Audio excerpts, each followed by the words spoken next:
Hello everyone, welcome to Norma today. My name is Norma Salo and I'm really excited to be here. I don't just say that, I really mean it.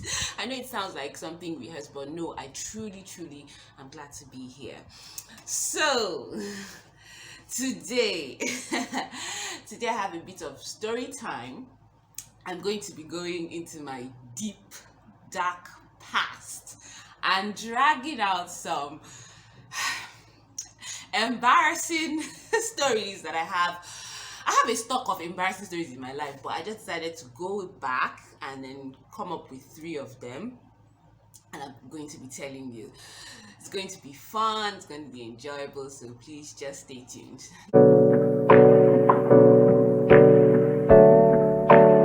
So the first story is about the time when I was, I think, somewhere around 15 years old when I wrote JAMB for the first time. So I wrote JAMB twice in my life. So shout out to all those multiple JAMB writers. So I wrote JAMB and I didn't even give it a thought. I mean, JAMB is over 400. So in my mind, well, maybe 380, 350 if it's so bad. So I just wrote JAMB and I relaxed and I was waiting for the results to come out. So eventually the result came out and we go to JAMB office for me to check my results.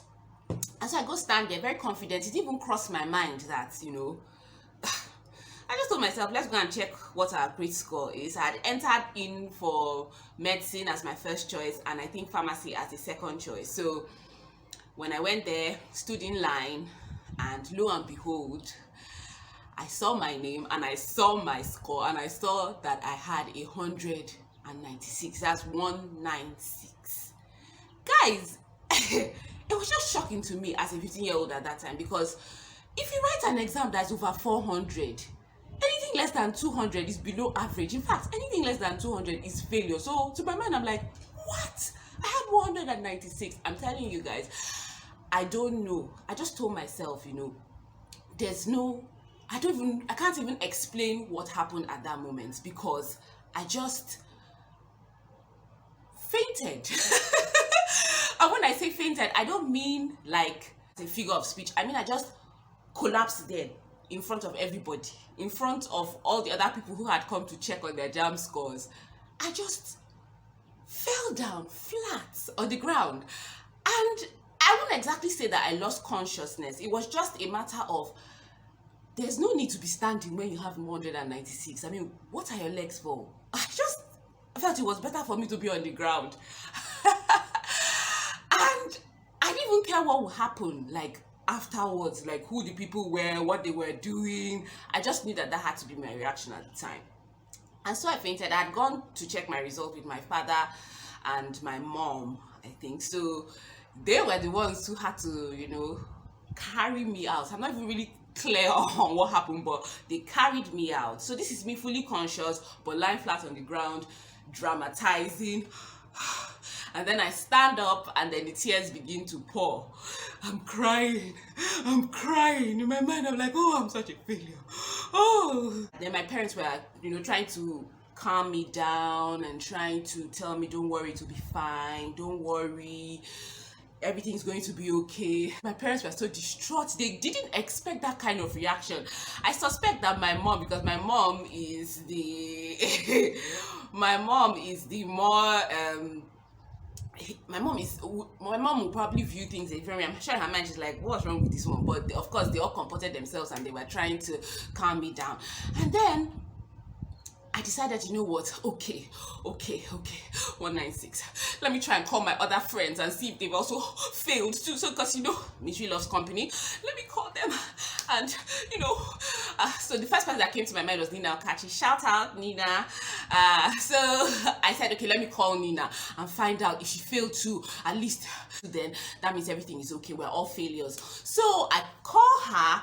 And then I say, Nina, how you doing? What's going on? Of course, I try to calm myself down to speak to her because you don't want to be bawling on the phone. So I call her and I say, Nina, how far? What's going on? Have you seen your JAMB results and all that? She's like, oh, yes. She had 283. At that moment, my heart just sank. I'm like, oh, I'm the only dullard around. And I'm like, oh, I'm so happy for you. Oh, great. Nina, by the way, Nina has never heard this story this way before. I don't know if she has even heard any version of it. So I'm like, oh, okay, I'm so happy for you. Oh, that's really wonderful. And then I dropped the phone. And whatever tears I had shed previously was nothing compared to what I started shedding now. I just went off crying and crying. Oh, crying and crying and sobbing. My friends will go to the university except me. And then my dad was like, no, don't worry, you go to the university. So guys, you would think that this is where this funny story all ends, but no. You know how it is when you make a fool of yourself. Somebody just watching and waiting for one day to reveal it to you. So eventually I get into the university, of course not to study medicine, but I'm there in university, and one day I run into somebody who was my classmate in secondary school, but I wasn't really, close friends with her.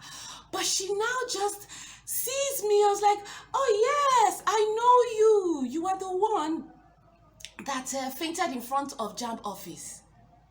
And I go, oh, wow. Somebody saw me. When I did all this stuff, I didn't know anybody was looking. I wonder why. I have 2 even more embarrassing stories coming up very soon. Please stay tuned. In the meantime, subscribe, like, comment, share, and I'll see you in my next one. Bye.